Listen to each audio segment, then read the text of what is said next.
Harga emas jatuh, peluang terbaik untuk tambah gram. Ramai panik bila dengar harga emas jatuh. Tapi sebenarnya ini peluang keemasan yang orang bijak tak pernah lepaskan. Sekarang harga emas berada sekitar RM589 segram. Ramai nampak ini sebagai harga turun. Tapi penyimpan emas yang lama tahu, inilah masa terbaik untuk kumpul gram lebih banyak. Emas memang turun naik, tapi trend jangka panjang tetap menaik setiap tahun. Setiap kali harga turun, itu bukan kerugian, itu sell.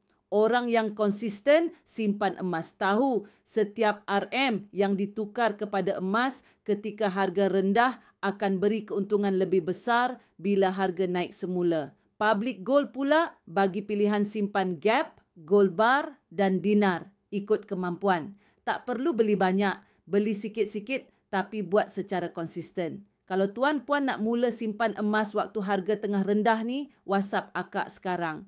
Jangan tunggu harga emas naik baru nak start.